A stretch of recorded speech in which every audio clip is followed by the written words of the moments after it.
estar nesta igreja pela primeira vez, pregando a palavra de Deus.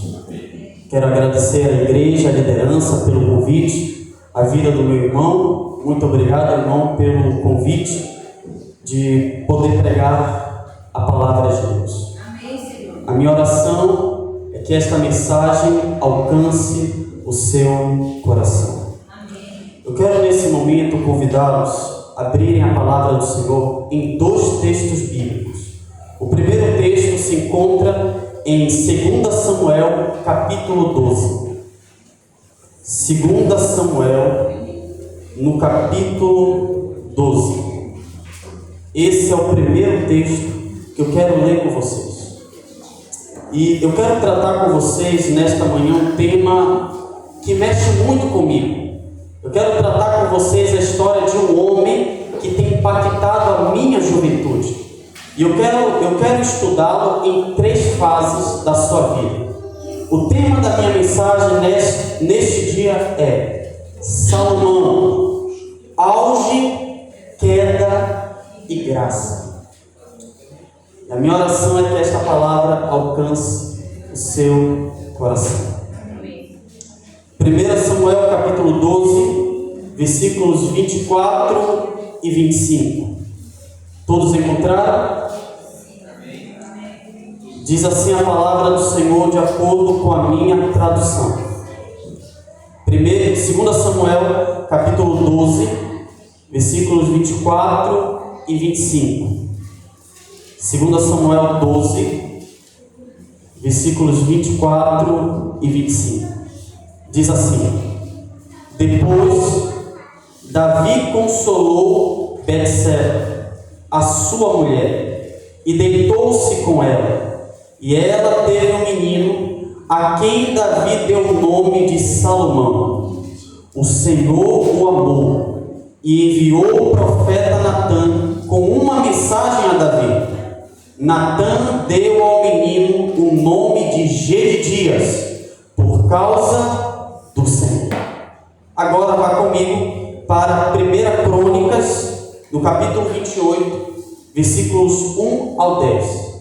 1 Crônicas, capítulo 28, versículos 1 a 10.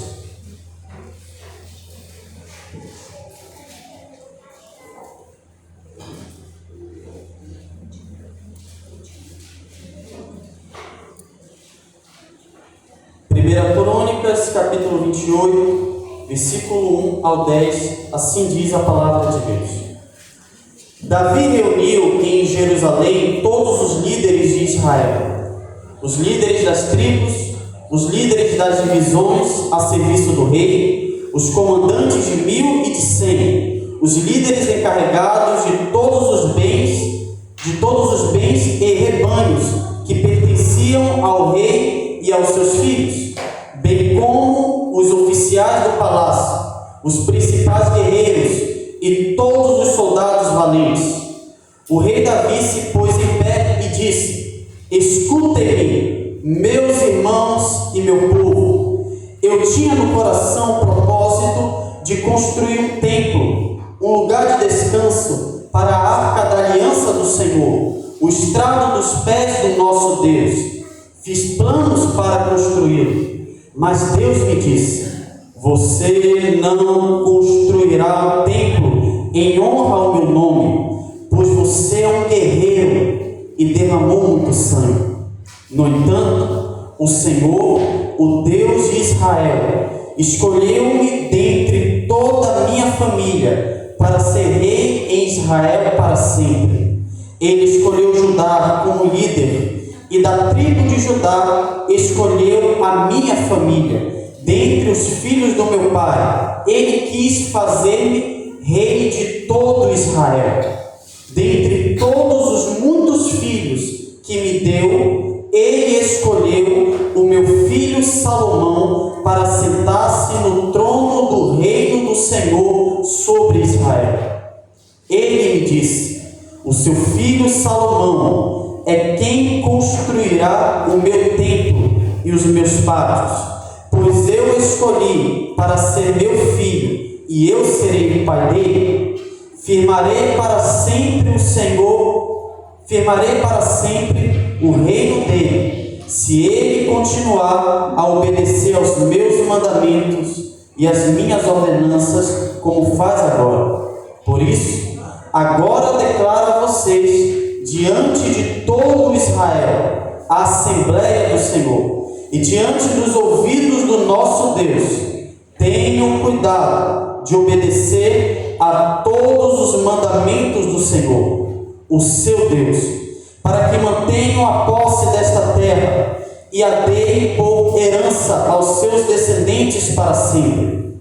Quanto a você, meu filho Salomão, reconheça o Deus do seu pai e sirva-lhe de todo o coração e com boa disposição, pois o Senhor sonda o coração e conhece a inclinação dos pensamentos de todos os homens.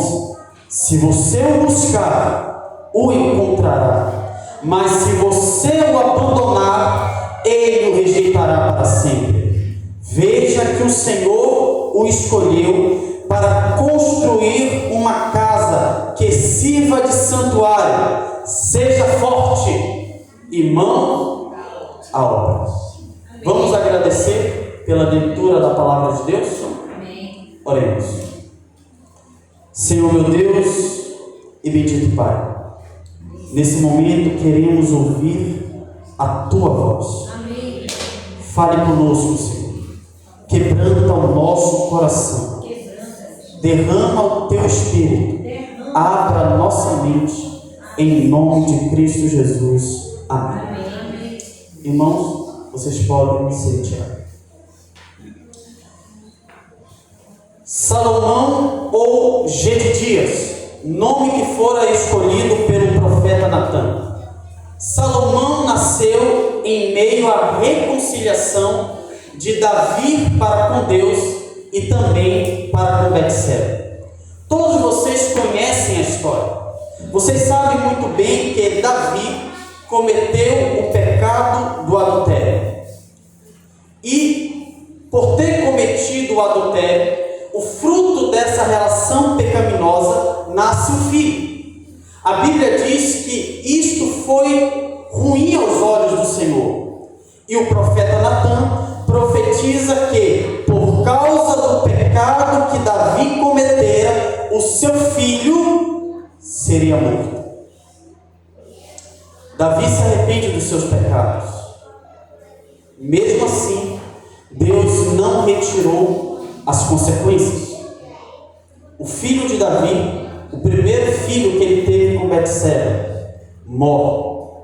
Logo após, a Bíblia diz que ele se consolou com Betseba e teve relações com ela, e ela teve um outro filho. Ou seja, é Deus renovando a aliança com Davi e também com Betseba, por meio do nascimento de Salomão. E é por isso que o profeta Natan irá chamá-lo Gedidias. E sabe o que significa o nome Gedidias? O amado do Senhor. Amém. E se eu perguntasse para você neste momento, qual foi o propósito de Deus ter escolhido Salomão?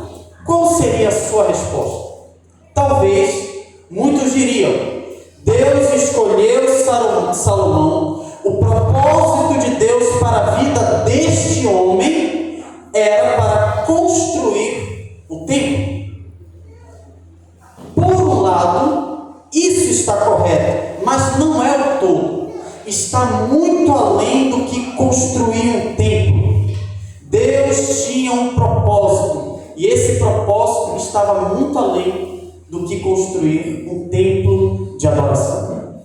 Ellen White, no livro, passa para mim por favor, acho que está travado, no livro Profetas e Reis, no capítulo 1, Ellen White vai nos mostrar o propósito de Deus chamar Salomão, de Deus ter escolhido Salomão. Ela vai dizer o seguinte: o plano de Deus era que Salomão chegasse cada vez mais próximo da semelhança do caráter de Deus. Então, o primeiro propósito de Deus ter escolhido Salomão para assumir o trono era que o caráter de Salomão se assemelhasse ao de Deus, ao dele próprio. Dessa maneira, ele inspiraria o povo a cumprir sua sagrada missão. E qual era a sagrada missão que Deus havia dado aos filhos de Israel? Se você ler Gênesis capítulo 12, quando Deus chama Abraão, que naquele contexto era Abrão, Deus vai dizer o seguinte: olha, eu o chamei para ser pai de uma grande nação, e todas as famílias da terra serão abençoadas por conta da tua semente. Em outras palavras, as outras nações teriam o conhecimento de Deus por meio de Israel. E quem deveria promover esse conhecimento? Quem deveria levar o povo a entender sua sagrada missão? Salomão. Por isso que ela vai dizer, dessa maneira, ele inspiraria o povo a cumprir sua sagrada missão como guardadores da verdade divina. Amém. Então, irmãos, está muito além do que construir um mero templo. Deus queria que, por meio de Salomão, Israel propagasse a ideia de um Deus único. Então, Salomão, ele tinha um futuro promissor. Deus havia escolhido para algo próspero. Mas, quando você estuda ali o início da vida de Salomão, principalmente na sua juventude, você percebe Salomão um jovem tímido. Talvez um jovem mamãezado, filhinho da mamãe. É por isso que quando você estuda o livro de 1 Crônicas, Davi vai chamar Salomão e vai fazer um pedido. Davi vai dar instruções a Salomão. E a primeira instrução que Davi dá a seu filho é: Salomão, seja homem. Já está na hora de você deixar de ser menino. Seja homem, porque você vai ocupar um cargo de grande responsabilidade. Então Salomão, ele era um jovem tímido, acanhado. Salomão, naquele contexto, sofria preconceito do povo de Israel. Por quê? Porque o povo de Israel sabia a relação de Davi com Betseba. E muitas vezes o povo de Israel chamava Salomão como filho de um adultério, fruto de um adultério. E por conta disso, muitos não estavam acreditando de que o reinado de Salomão seria um reinado próspero. Mas o ponto de virada na vida de Salomão foi o encontro que ele teve com Deus. E esse encontro se encontra no livro de 2 Crônicas, capítulo 1, versículos 7 a 10, que nos diz: naquela mesma noite, Deus se mostrou a Salomão e lhe disse: pede-me o que desejas, que eu te conceda. E Salomão disse a Deus: usaste de grande benevolência para com meu pai Davi, e me fizeste reinar em seu lugar. Agora, Senhor Deus, cumpra-se a tua promessa feita a Davi, meu pai. Irmãos, isso aqui é sério. Salomão estava temeroso. Por quê? Porque Davi, ele é conhecido como um dos maiores reis de Israel. Imagine você assumir o trono daquele que foi um dos maiores reis de Israel. Veja a responsabilidade. Você tendo toda essa história, timidez, filhinho da mamãe, mamãezado, se fosse no nosso contexto, né? Que era conhecido como fruto de um adultério, Salomão estava temeroso. Senhor, se eu não souber reger esta nação, o que será do teu povo? E aí Deus, sabendo da sinceridade desse jovem, Deus vai colocar diante dele uma proposta. E qual era a proposta? Olha, pede-me o que quiseres, que eu vou te dar. Se fosse você, qual seria o teu pedido? Será que você pediria riquezas? Será que você pediria prosperidade? Será que você pediria saúde? Um bom emprego? Veja qual foi o pedido de Salomão. Pois tu me constituíste rei sobre o povo numeroso como o pó da terra. Dá-me, pois, agora sabedoria e conhecimento. Salomão poderia ter dito: Senhor, me dê um reinado próspero. Senhor, me dê fortuna, me dê riquezas. Mas não foi isso que Salomão pediu.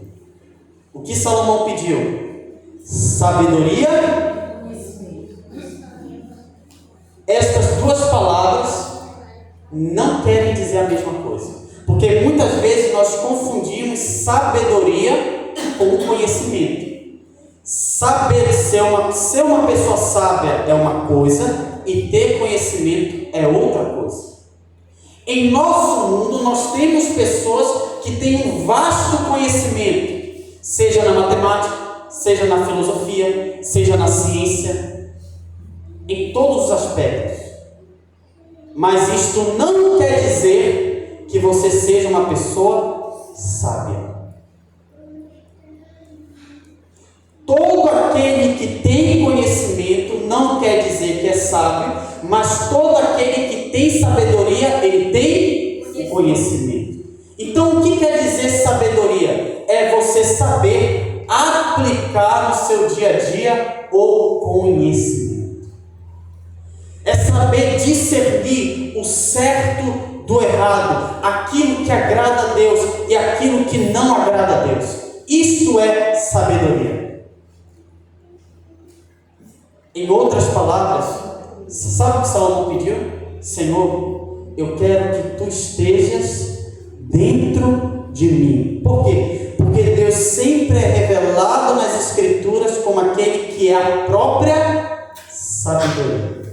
Então, quando Salomão chega diante de Deus e diz: Senhor, me dê a sabedoria, Salomão estava dizendo: Senhor, eu quero que o Senhor esteja comigo. Porque se o Senhor estiver comigo, eu saberei conduzir este povo. Aqui já demonstra a sabedoria de Salomão. Dá-me, pois, agora sabedoria e conhecimento, para que eu saiba conduzir-me diante deste tão grande povo, pois quem poderá julgar este teu imenso povo? E a partir deste texto, podemos ver a virada que Deus faz na vida desse jovem. Um jovem que, aos olhos humanos, não era um jovem promissor, aos olhos humanos, não era um jovem que iria honrar o nome do seu pai, mas Deus concede a Salomão sabedoria e conhecimento. Deus se agradou do pedido desse jovem, e Deus concedeu a ele aquilo que ele havia pedido. Só que, ao mesmo tempo que Deus concede, Deus colocou uma prova. E quando você vai para 1 Reis, capítulo 3, versículos 16 a 22, quando Salomão, depois de Salomão ter esse encontro com Deus, comparece diante dele, E elas tinham um caso totalmente complicado. Porque uma estava com a criança e uma dizia que era mãe da criança. A outra dizia: não, esse filho é meu. Ela está mentindo porque ela matou a criança. E ela, por ter matado a criança, ela trocou a criança. Ela me deu o filho dela e ela pegou meu filho. Irmãos, o povo de Israel ficou: e agora? Qual será a atitude deste homem? A primeira prova. Como saber quem é a mãe em um contexto onde não havia teste de DNA? E aí Salomão, ele olha para sua corte, ele pensa, e aí Deus vai atuando na mente de Salomão, ao ponto que Salomão diz o seguinte: olha, tragam-me uma espada. O soldado trouxe. E aí Salomão olhou para aquele soldado e disse: olha, pega a criança, corta em dois. Já que ambas estão clamando pelo menino, corte a criança no meio, dá uma metade para uma mãe e uma metade para outra. Assim nós vamos resolver a situação. E a Bíblia diz que quando aquele soldado pegou a criança e ele iria pegar a espada para decepar, cortar lá ao meio, a mãe se coloca diante de Salomão e diz: não, não faça isso, meu rei. Dê a criança para essa mulher. Dê a criança para essa mulher.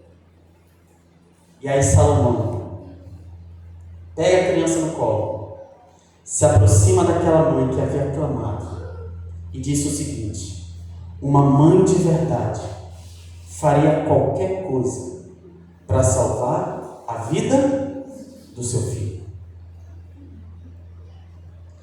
E foi a partir daí, irmãos, que a sabedoria de Salomão se espalhou por toda a terra. A fama de Salomão se espalhou por toda a terra. E a partir daí, a sabedoria de Salomão o fez um homem próspero. Veja até onde a sabedoria de Salomão levou. Olha o que a Bíblia nos diz. Passa para mim, por favor. 1 Reis, capítulo 4, versículos 29 a 30. E Deus deu a Salomão sabedoria e um vasto entendimento e uma grande capacidade de discernimento, como a areia que está à beira do mar. E a sabedoria de Salomão era maior que a sabedoria de todos os do Oriente e do que toda a sabedoria dos egípcios. E quando você vai estudar a cultura egípcia era conhecida pelo seu vasto conhecimento na área da agricultura, na área da matemática, da astrologia. A Bíblia nos diz que Salomão foi mais sábio que todos os sábios do Oriente e principalmente da terra do Egito. E não para por aí. Ele pronunciou 3.000 provérbios. 3.000 provérbios. Sabe o livro de provérbios que está aí na sua Bíblia? Não chega nem a metade daquilo que Salomão escreveu. O que está na sua Bíblia é o que o Espírito Santo viu de necessário para mim e para você. Mas Salomão escreveu muito mais do que aquilo que está no livro de provérbios. E seus cânticos totalizaram o livro Cântico dos Cânticos. Não chega nem a metade daquilo que Salomão havia escrito. Discorreu também sobre as plantas. Veja onde o conhecimento de Salomão levou. Ele discorreu sobre as plantas, desde o cedro que está no Líbano até o isopo que brota da parede. Igualmente falou dos animais e das aves, dos répteis e dos peixes. Irmãos, eu já tenho dificuldade de identificar uma árvore. Eu já tenho dificuldade para identificar a raça de um cachorro. Salomão conhecia de tudo.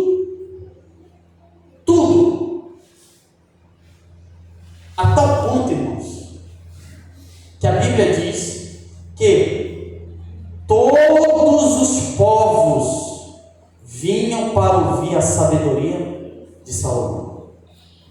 Até hoje, eu nunca vi uma pessoa que tem um vasto conhecimento, onde pessoas de outras nações saem da sua nação, da sua terra, e vão até essa pessoa para ter conselho, para conversar com essa pessoa. Aqui no Brasil nós temos o Pondé, que tem um conhecimento vasto na filosofia, mas eu nunca vi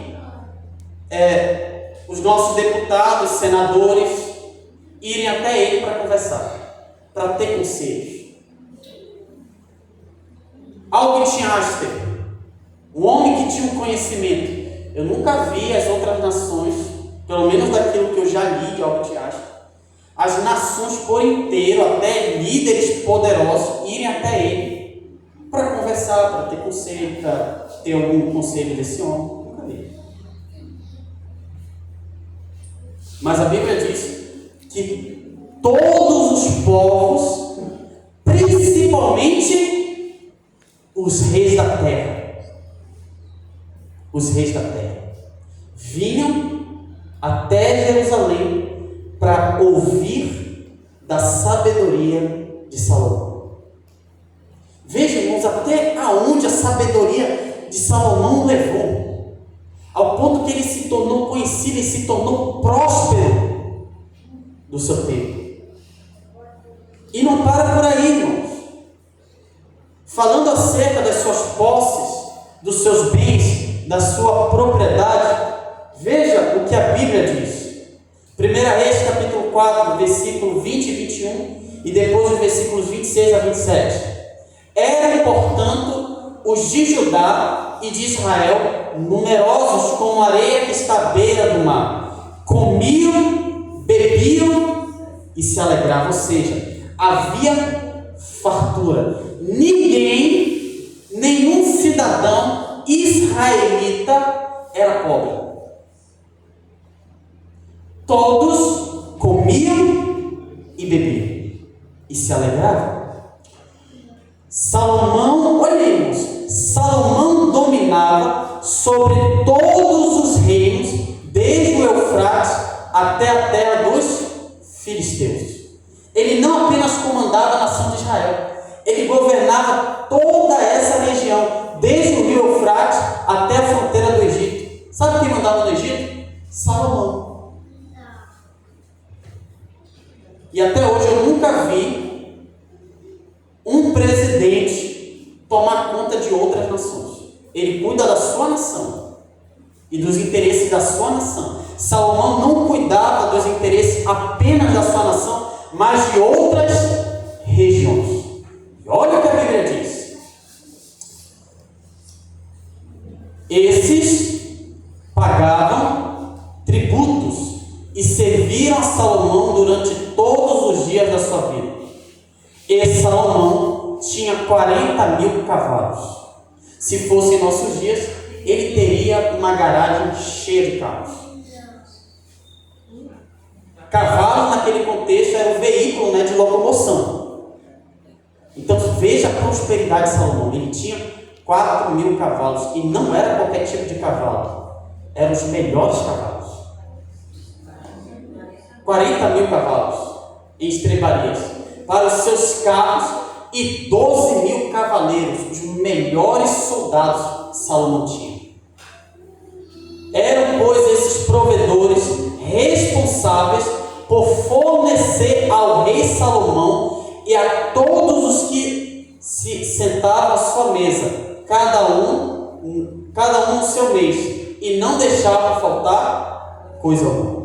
Veja o que diz ainda no livro de 1 Reis, capítulo 10, versículos 14 e 15, falando da prosperidade de Salomão. O peso do ouro que se trazia a Salomão a cada ano era de 666 talentos de ouro, além dos negociantes e do comércio das especiarias e de todos os reis da Arábia e dos governadores da terra.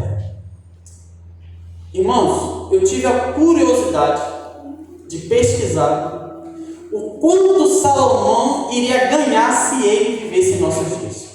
Traduzindo em reais, quanto que Salomão receberia por ano? Sabe quanto? Aproximadamente 8,7 bilhões de reais por ano. Quantos nesta manhã queria ter essa quantidade de dinheiro na sua conta? Pelo menos uma partezinha, né? A gente já luta com dificuldade, já tem dificuldade, né? A gente já trabalha e vê aquele salário mínimo de 1.500.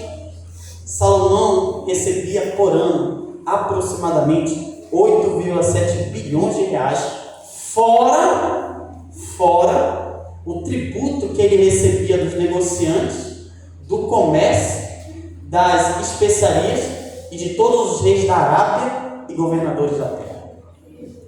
Então Salomão foi um homem muito rico. Veja que em 2 Crônicas, capítulo 1, versículo 15, vai nos dizer: e o rei, falando de Salomão, e o rei determinou que houvesse em Jerusalém ouro e prata. Irmãos, jovens, naquele contexto era comum um israelita andar em ruas de ouro, contemplar o ouro e a prata. E quando você estuda mais um pouco da vida de Salomão e da sua prosperidade, diz que o ouro era tão grande, que a prata perdeu o seu valor. Foi um homem próspero ou não foi, irmãos? Sim. Um homem muito próspero. Olha o que Ellen White escreveu acerca de Salomão. O nome de Jeová foi engrandecido em toda a terra. Aquilo que Deus havia pedido para que Israel fizesse, levar o nome de Deus às outras nações, no tempo de Salomão isso se cumpriu. Por quê? Porque os reis da terra ouviram falar acerca da sabedoria de Salomão.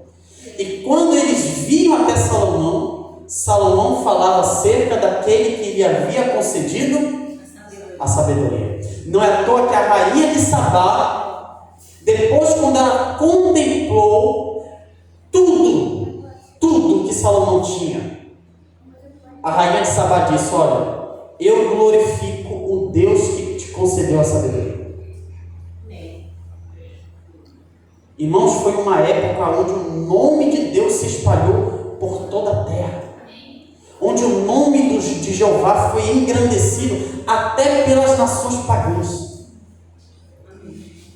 A visita da rainha de Sabá e sua conversão, a adoração do Deus de Israel com os louvores que deu ao Senhor, demonstraram a influência que o rei de Israel exercia em fazer conhecido o nome de Deus entre as nações.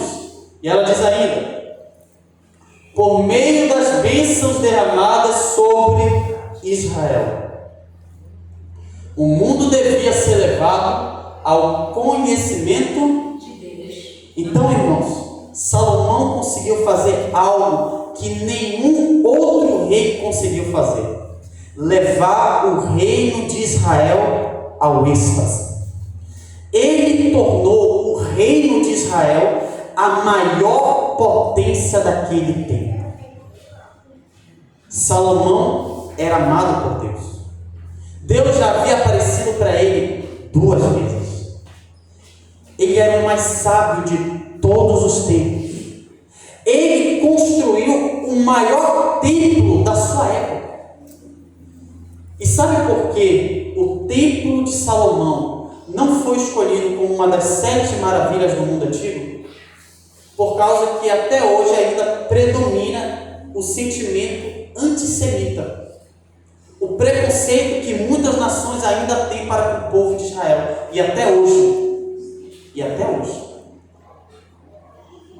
muitas nações indo contra o povo escolhido por Deus, o povo de Israel. Mas Salomão construiu um dos templos magníficos da sua época. Irmãos, veja até onde esse jovem foi. Salomão, ele era um jovem tão espiritual, mais do que a gente, que quando você vai para a 2 Crônicas, capítulo 7, versículo 1, diz que na dedicação do templo, Salomão ora a Deus. E após a sua oração, Deus respondeu com fogo.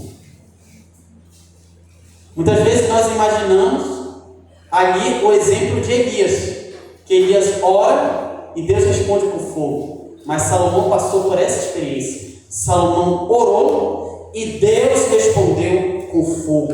Um homem que alcançou um alto nível de prosperidade, tanto no âmbito material quanto no âmbito espiritual. Mas ele deixou de vigiar. E aí, irmãos, quando nós vamos para Marcos capítulo 14, versículo 38, Jesus vai dizer: vigie e orem, para que não entrem em tentação. O espírito, na verdade, está pronto, mas a carne não brinca com a sua carne. É por isso que Jesus diz: vigie e ore. Não basta apenas orar, eu preciso estar alerta, eu preciso estar vigiando. Por quê? 1 Coríntios capítulo 10, versículo 12, Paulo vai dizer: aquele que pensa estar em pé, tenha cuidado para que não caia. Salomão estava no auge da sua prosperidade material e da sua prosperidade espiritual, mas ele deixou de vigiar. E quando uma pessoa deixa de vigiar, a queda é feia. Ellen White vai dizer o seguinte: a princípio, quando começou a acumular riquezas e honras mundanas, Salomão permaneceu humilde. Contudo, depois de um início tão bem sucedido, a apostasia deixou sua vida em trevas. No momento mais próspero da sua vida, ele veio a se apostatar. Ele recebeu evidências tão marcantes do favor de Deus que sua sabedoria o deixou famoso no mundo inteiro. Ele influenciou outros a honrarem o Deus de Israel. Porém, ele, aos poucos, deixou Jeová para se curvar perante ídolos pagãos. Isso nos mostra que a apostasia não se dá de um dia para a noite, mas demanda tempo. E Salomão não havia percebido que ele estava dando passos para a sua queda. Irmãos, nós sabemos que nunca foi o propósito de Deus que Israel fosse governado por rei, sim ou não? Sim. Só que Deus, ele é onisciente, e ele sabia que o povo de Israel iria pedir um rei. E já no tempo de Moisés, Deus havia dado instruções qual deveria ser o procedimento de um rei.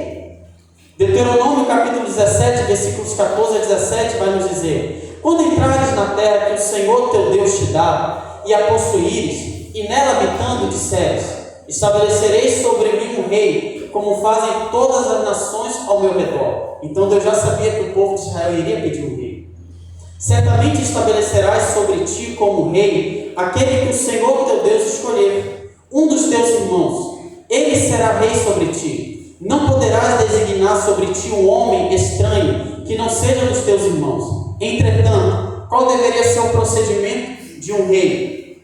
Entretanto, não deve multiplicar para si, nem fazer voltar o povo para aumentar o número de cavalos, pois o Senhor lhes disse: nunca mais voltarei por este caminho. Ele não deve multiplicar o quê? Mulheres para si. Para que seu coração não se desvie. Nem deve acumular o quê, irmãos? Muita prata. Salomão obedeceu isso, irmãos? Irmãos, é interessante que eu fiz aqui um quadro comparativo e veja os passos que Salomão deu para a sua apostasia.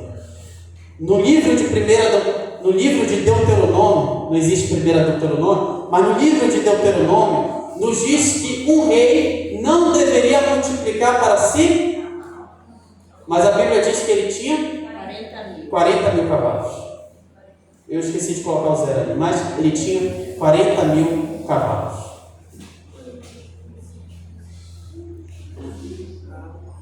Lá em Deuteronômio, a Bíblia diz que o rei não deveria fazer aliança com quem, irmãos? Com ninguém, principalmente com o Egito. Mas, 1 Reis, capítulo 3, versículo 1, a Bíblia diz que Salomão se casa com a filha do faraó. A Bíblia, lá em Deuteronômio, diz que o rei não deveria multiplicar mulheres, não deveria ter muitas mulheres. Mas quando você vai para 1 Reis, capítulo 11, versículo 3, Salomão tinha 1000. Irmãos, eu não sou casado, nem estou namorando, ainda estou procurando uma varoa. Mas, irmãos, talvez os casados, principalmente os homens, estejam dizendo: poxa, eu não consigo cuidar de uma, imagine de 1000. Salomão teve 1000 mulheres, 700 mulheres, 300 concubinas. E não era qualquer tipo de mulher, era selecionado a dedo. Salomão teve de tudo, irmãos. 1000 mulheres. 1000 mulheres. A Bíblia também diz que ele não deveria acumular muita prata e ouro, mas a Bíblia nos informa que Salomão acumulou muita prata e ouro. Então você percebe que a apostasia de Salomão não foi de uma noite para o dia, ou de um dia para a noite. Ele começou a dar passos para a sua apostasia. Ainda tratando dos seus pecados, dos pecados de Salomão. Veja o que a Bíblia vai dizer. 1 Reis, capítulo 11, versículo de 1 a 3. E o rei Salomão amou muitas mulheres estrangeiras, além da filha de Faraó. Olha gente aqui, só gente boa.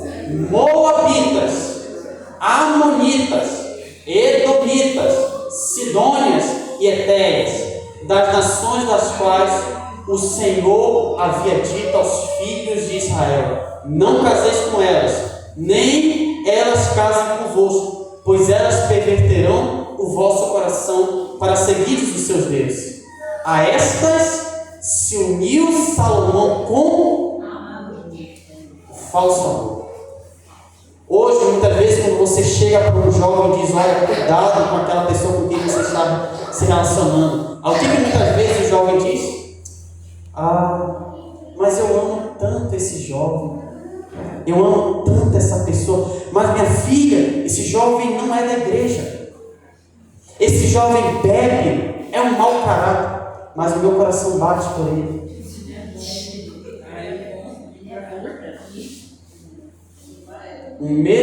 O mesmo comportamento que essa geração está tendo, Salomão teve. Ele se apegou a essas mulheres com amor. E o que aconteceu? Olha o que a Bíblia diz: ele possuía 700 mulheres princesas e 300 concubinas. E qual foi o resultado? E suas mulheres lhe perverteram o coração. Ellen White vai dizer: do ponto de vista humano, esse casamento, Salomão com a filha de Faraó, parecia ser uma bênção, pois a esposa pagã de Salomão se uniu a ele na adoração ao Deus verdadeiro. Ou seja, irmãos, a filha de Faraó se uniu à adoração do Deus verdadeiro. Mas olha aí o que aconteceu. Olha o que aconteceu. E Salomão aparentemente fortaleceu o seu reino ao longo da costa mediterrânea.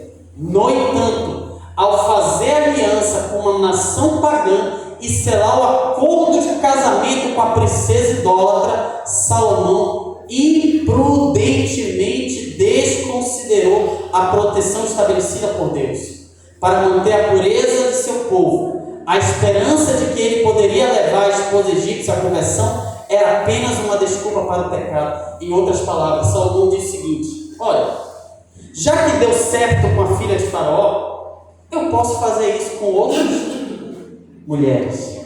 Mas tudo isso era desculpa para o seu pecado. Para o seu pecado. A separação de Salomão de Deus foi a sua ruína. O rei perdeu seu domínio próprio, perdeu a capacidade de distinguir entre o certo e o errado. Ou seja, irmãos, aquilo que ele havia pedido para Deus havia se apartado dele. A sabedoria de saber distinguir o que era de Deus e o que não era. Salomão, depois de ter se separado de Deus, não sabia distinguir do certo e errado. A sensibilidade refinada que tinha amorteceu e sua consciência endureceu. No início de seu reinado, ele revelou grande sabedoria e compaixão ao devolver um bebê desamparado à mãe em desespero. Mas depois, porém, caiu tão baixo a ponto de construir um ídolo para quem as pessoas ofereciam crianças vivas em sacrifício. Salomão havia entregado aquele bebê, aquele ser inocente, à sua mãe. Agora, no período de apostasia, ele construiu altares onde crianças eram sacrificadas. Ele confundiu libertinagem com... Será que esse não é o retrato da nossa geração? Nossa geração diz o seguinte: não, o que eu quero é ser livre, é ter liberdade para eu fazer o que quer. E não. Sabe o que é o verdadeiro conceito de liberdade? Não é fazer o que eu quero, é eu saber, é eu ter a capacidade, melhor dizendo, ter a capacidade de decidir o que eu quero fazer. Isto é a verdadeira liberdade. Não é eu fazer o que eu quero, é eu ter a capacidade, a sabedoria de decidir de que lado eu vou querer estar. E essa liberdade que o mundo tem propagado, na verdade não é liberdade, é o que, irmãos? Libertinagem. Procurou mais um preço alto, unir a luz com as trevas, o bem com o mal, a pureza com a impureza, Cristo com Belial. Salomão permitiu que seus desejos não santificados o controlassem. O problema não é você ter um sentimento ruim. O problema é quando este sentimento domina você e se tornou um instrumento e escravo dos outros. Seu caráter, irmãos, veja até onde o pecado de Salomão levou. Até onde o pecado levou Salomão. Seu caráter se tornou afeminado. E aqui eu preciso abrir um parêntese. Porque, irmãos, quando nós vamos para o dicionário, afeminado não quer dizer a prática homossexual. Quer dizer que tem tendências à prática da homossexualidade. Aqui a gente não sabe se Salomão realmente teve relações sexuais com homens ou ele passou a nutrir este desejo. Aí você me pergunta, onde que está isso escrito na Bíblia? Leia 1 Reis capítulo 11. A Bíblia diz que Salomão começou a frequentar cultos a Astarote. E sabe como era feito o culto a Astarote? Por meio da promiscuidade, por meio da relação sexual. Haviam sacerdotisas e sacerdotes que eram conhecidos como prostitutos cultuais, ou seja, eles tinham relação sexual não por prazer, mas para adorar o seu Deus. E aí nesses cultos haviam relação entre homem com homem, mulher com mulher, homem com mulher. E Salomão esteve envolvido nesses cultos. Seu caráter se tornou afeminado. Irmãos, dúvidas ateístas. Há um jovem que Deus apareceu 2 vezes. Deus havia falado com Salomão 2 vezes. Deus havia respondido a sua oração por meio de fogo. Mas dúvidas ateístas substituíram a fé que tinha em Deus. A incredulidade enfraqueceu seus princípios e degradou a vida. A justiça e a generosidade, reveladas no início de seu reinado, se transformaram em autoritarismo e tirania. Salomão, no começo do seu reinado, ele praticava a justiça. Nesse período aqui, nessa segunda fase, que é a fase que eu chamo de queda, a queda de Salomão, ele se tornou um rei tirano. Eclesiastes capítulo 2, versículo 10, Salomão vai dizer: e tudo que os meus olhos desejaram, eu não neguei. Nem privei meu coração de alegria em coisa alguma. Meu coração se alegrava com todo o meu esforço, e essa era a recompensa por todas as minhas. Irmãos, neste caso, o que você diria? Olhando para Salomão nesse período aqui de apostasia, o que você diria acerca desse jovem, deste homem? Talvez alguns iriam duvidar da sua salvação. Outros iriam dizer: não há mais jeito para esse jovem. Caiu no pecado contra o Espírito Santo. Deus não vai salvá-lo, Deus o abandonou. Mas sabe uma coisa que eu aprendi? É que Deus tira bênçãos em meio à maldição.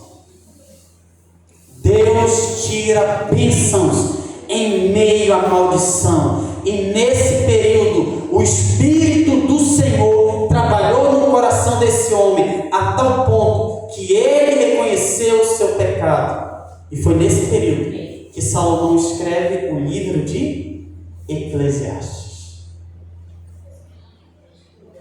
Foi nesse período de apostasia e arrependimento que Salomão agora vai escrever o seu livro Eclesiastes. E aí, quando você vai para Eclesiastes capítulo 1, versículo 1 e 2, Salomão vai dizer: palavra do pregador, filho de Davi, rei de Jerusalém, vaidade de vaidades, diz o pregador. Vaidade de vaidades, tudo é. Irmãos, Salomão olhou para tudo aquilo que ele havia usufruído: sexo, mulheres, riquezas, prazeres, vinho, prosperidade, fama, tudo que um ser humano um dia desejou ter, Salomão teve. E Salomão olhou para tudo isso e ele chegou à seguinte conclusão: vaidade de vaidade, tudo é. Sabe o que significa a palavra vaidade? Vento, sopro. É algo passageiro, é neblina. A palavra hebraica aqui para pregador é kohaled, ou seja, foi nesse período de apostasia e arrependimento que Salomão agora convoca o povo para ensinar o povo o resultado de uma vida que está totalmente longe de Deus. E qual foi a conclusão que Salomão chegou? Vaidade de vaidade, tudo é vaidade. Tudo é ilusão. Irmãos, Ellen White, falando desta fase, veja o que ela diz. Pela experiência amarga que passou Salomão, Salomão aprendeu que uma vida é vazia quando a pessoa coloca suas esperanças nas coisas terrenas. Pensamentos sombrios e desconfortáveis o perturbavam um dia. Alguns estudiosos dizem que Salomão morreu com depressão. Por quê? Porque os seus pecados vinham à sua mente.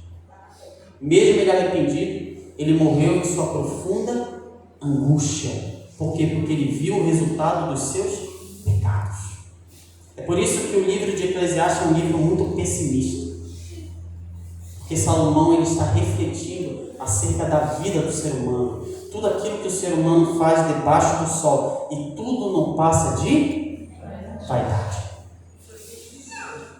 Salomão não tinha mais alegria nem paz de espírito, e o futuro parecia escuro e desesperador. Mesmo assim, o Senhor não o abandonou. Amém, glória a Deus. Enquanto as pessoas poderiam dizer: olha, não há mais jeito, não há mais solução, ele está perdido, o Senhor não havia o abandonado. Ou seja, irmãos, não importa aonde o pecado te levou, aonde a graça de Deus não possa te alcançar.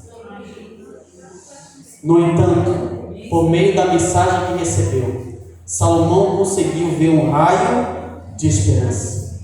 Deus estava disposto a libertá-lo de uma escravidão mais cruel que a morte, da qual ele mesmo não tinha poder para se livrar. Arrependido, Salomão começou a rever seus passos até a alta posição de pureza e santidade da qual ele havia decaído antes. Ele jamais poderia escapar dos terríveis resultados do pecado, mas confessaria humildemente o erro cometido por andar em maus caminhos e aconselharia outros para que não se perdessem por causa das más influências que ele mesmo exerceu. Os últimos escritos de Salomão, ou seja, o livro de Eclesiastes, mostram que, à medida que ele compreendia mais e mais a maldade dos atos que praticou, mais importância ele dava à necessidade de advertir quem? Os jovens. Os jovens. Porque muitas vezes os jovens não querem ouvir o conselho dos mais velhos, os conselhos dos mais velhos. Salomão via que o maior ataque de Satanás é contra a juventude. É por isso que ele fez de tudo para aconselhar a juventude do seu tempo e também a juventude neste sábado, nesta igreja. E qual é o conselho dele? Tudo é Vaidade. Você pode procurar satisfazer os seus desejos carnais, fique à vontade, mas isso não passa de ao ponto que lá no capítulo 11 Salomão vai dizer o seguinte: olha, faça tudo aquilo que o teu coração desejar, mas lembre-se que o Senhor te pedirá contas. A respeito dos erros que o levaram a não valorizar as melhores dádivas do céu. O arrependimento de Salomão foi, mas ele não poderia mais desfazer os danos que seu mau exemplo causou. No entanto, mesmo arrependido, o rei teria dificuldade para deter as forças do mal, da idolatria e as práticas mundanas que colocaram em ação. A influência de Salomão foi grandemente, e até hoje, Salomão tem ele é lembrado mais pelos seus aspectos negativos do que positivos. Porque hoje os homens, muitos jovens dizem o seguinte: Salomão teve 1000, por que eu não posso ter? Porque até hoje esse pensamento predomina. Porque Salomão perdeu sua influência. Mas, mesmo com uma história manchada, Salomão olha para mim e para você, e antes de morrer, ele nos deixou suas últimas palavras. Quando você lê Eclesiastes do capítulo 1 ao capítulo 11, Salomão vai dizer, algum jovem poderia dizer o seguinte: o sentido da vida é trabalhar, é viver para o trabalho. Salomão chega para esse jovem e diz: olha, o trabalho é importante, mas se você depositar toda a sua vida no seu trabalho, é vaidade. O conhecimento, a inteligência, o conhecimento acadêmico é importante. Salomão olha para mim e para você e diz: o conhecimento é importante? Eu tive o conhecimento, mas não passa de vaidade. Ter mulheres, ter homens, é aquilo que vida, Salomão olha para mim e para você e diz: olha, eu tive 1000 mulheres, eu usufruí todo tipo que o sexo pode me oferecer, mas tudo não passa de vaidade. Ah, se eu dedicar minha vida para beber bebidas alcoólicas, Salomão vai dizer: eu tive o melhor vinho naquela época, mas não passa de... A pergunta é, então, qual é o verdadeiro sentido da vida? E é com essas palavras que eu quero encerrar a minha mensagem. Eclesiastes capítulo 12, versículos 13 e 14. De tudo que se tem ouvido, a suma é, ou a conclusão é essa: teme a Deus e guarde os seus, porque isto é o dever de todo homem, porque Deus há de trazer a juízo todas as obras, até as que estão escondidas, quer sejam boas. De tudo que se tem ouvido, a conclusão é essa: quer ter uma vida próspera na terra, quer encontrar o sentido de vida, não estão nas riquezas, não está no sexo, não se encontra nos prazeres que o mundo oferece. O verdadeiro sentido da vida está em temer a Deus e guardar os seus, porque chegará um dia em que Deus vai trazer a juízo todas as obras, até as que estão escondidas, quer sejam boas, quer sejam más. Salomão nos deixou um péssimo exemplo, mas houve um homem nesta terra que passou pelas mesmas tentações que Salomão passou e venceu todas essas tentações. Amém. Salomão falhou. Este homem, que é plenamente Deus e plenamente homem, venceu as tentações. Amém. Este homem, este Deus, morreu numa cruz, no terceiro dia ressuscitou. Amém. E foi elevado aos céus. Amém. E um dia voltará para resgatar aqueles que neste momento estão em apostasia e aqueles que ainda estão na primeira fase de Salomão. Seu nome, Jesus Cristo. Eu preciso fazer uma pergunta. Primeiramente, alguém nesta manhã que não é adventista do sétimo dia? Eu queria conhecer. Alguém nesta manhã que está aqui nesta igreja que não é adventista do sétimo dia? Você poderia levantar sua mão para eu conhecer? Qual é o seu nome? Gabriela. Você aceitaria eu fazer uma oração pela sua vida? Você sentiria a vontade de vir aqui à frente? Então vem aqui, por favor. Há alguém mais que não é adventista e quer receber uma oração? Alguém? Gabriela, aproxime-se. Eu não conheço a sua história. Eu não sei quem você é. Mas Deus sabe. E qual é o apelo que Salomão deixa para você?